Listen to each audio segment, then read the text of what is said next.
আসসালামু আলাইকুম গাইস, আশা করি সবাই অনেক অনেক ভালো আছেন। তো আজকে যেহেতু রোদ উঠছে আর খুব গরম, তাই ভাবলাম কিছু একটা খাওয়া যাক। তো আমি ভাবিকে বলছি যে ভাবি ঠান্ডা কিছু বানায় দেন। তো উনি বলতেছে যে পেয়ারার জুস বানাইবো। তো পেয়ারার ভর্তা তো অনেক আগে পরে খাইছি, কিন্তু পেয়ারার জুস আগে পরে কখনোই খাই নাই। তো এটা আমার জন্য নতুন।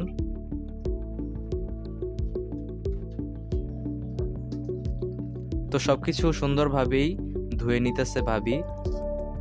পেয়ারা, লেবু, তারপর আমাকে বলছিল পুদিনা পাতা আনার জন্য, কিন্তু বাজারে গিয়ে পুদিনা পাতা পাই নাই, তো আমি আবার ধনিয়া পাতা নিয়ে আসছি বাজার থেকে।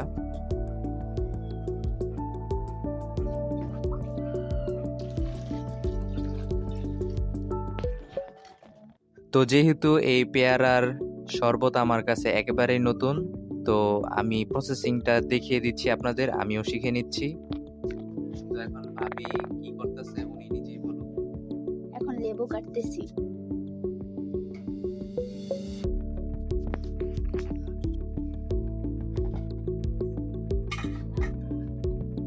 তো গোটা আস্ত একটা পেয়ারা আমার জন্য ভাবি শরবত বানাইতেছে।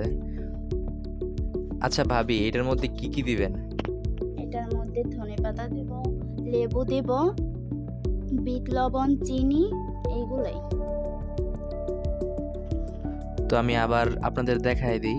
তো শরবতে কিন্তু বিচি থাকলে মজা লাগবে না, তাই বিচিগুলা ফালাই দিতেছে, মানে বলে রাখছে এগুলো কিন্তু খাওয়া যাইবো।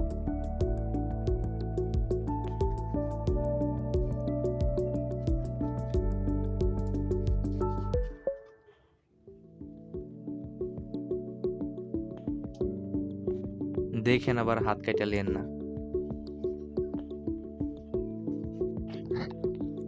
তো দেখেন এখানে সবকিছু কাটাকাটি একবারে কমপ্লিট। এখানে আছে লেবু, তারপর পেয়ারা, আর হচ্ছে ধনিয়া পাতা।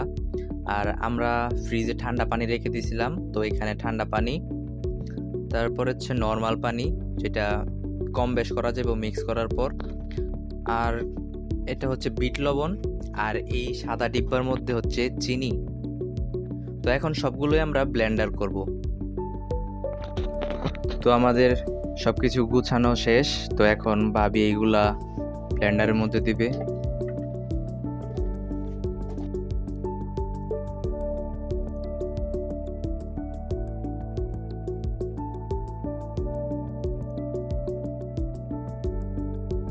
আচ্ছা ভাবি, চিনি কতটুকু পরিমাণে দেওয়া লাগে? চিনি কতটুকু পরিমাণ শরবত অনুযায়ী দেয়া হইব। যদি বেশি শরবত হয় তাহলে বেশি চিনি হবে, আর যদি কম শরবত হয় তাহলে কম চিনি হবে। শরবত অনুযায়ী চিনির পরিমাণ ওইটা সবাই তোমরা আন্দাজ করে দিবা, চিনি কম দিবা না বেশি দিবা শরবত অনুযায়ী। আচ্ছা ঠিক আছে। তো প্রথমে চিনি দেওয়া হইতেছে, এরপর পরিমাণ মতো বিট লবণ। যেহেতু শরবতের পরিমাণ অনেক, তাই সবকিছু একটু বাড়ায় দিতেছে। যদি আমি বানাইতাম তাহলে হয়তো মিষ্টিও হইতো না বা মজাও হইতো না।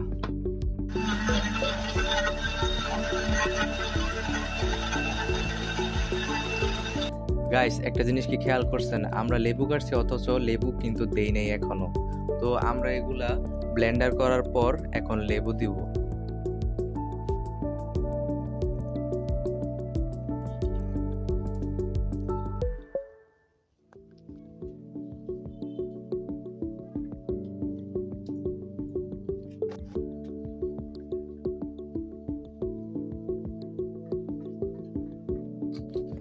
এরপর আমরা দিয়ে দিব ঠান্ডা পানি, কারণ যেহেতু গরম, আর এই ঠান্ডা পানির শরবত কিন্তু খেলে একদম মন প্রশান্তিতে ভরে যাবে।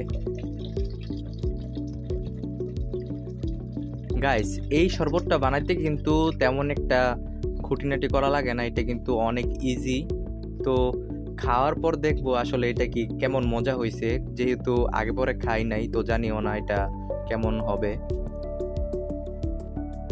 তো দেখতেই পাচ্ছেন আমরা সরাসরি ব্লেন্ডারের জার থেকে একবারে গ্লাসের মধ্যে শরবতটা ঢেলে নিচ্ছি। দেখেন শরবতের কালার একদম ন্যাচারাল, খুব সুন্দর একটা কালার। তো গাইস দেখেন আরেকটা জিনিস, ভাবি কিন্তু এটা আবার ডেকোরেশন করতেছে। তো সৌন্দর্যের জন্য আরেকটা করে আমরা লেবুর স্লাইড দিয়ে দিই।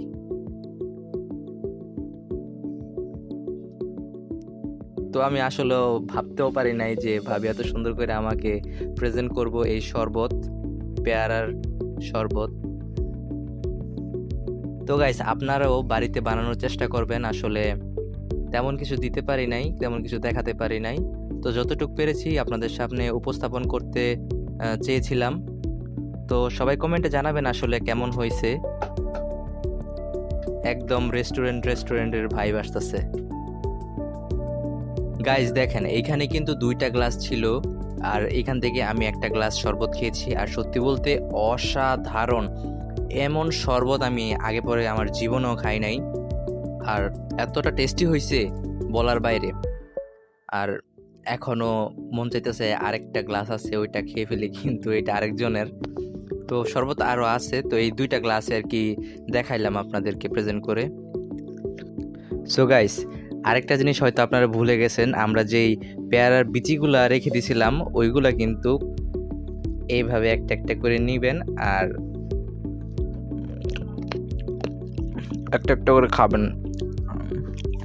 সত্যি অনেক মজা।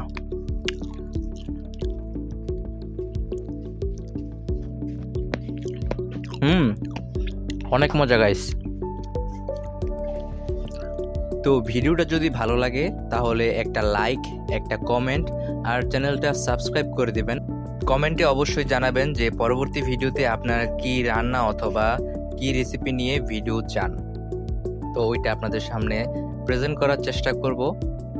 তো সবাই ভালো থাকবেন, সুস্থ থাকবেন। আল্লাহ হাফেজ।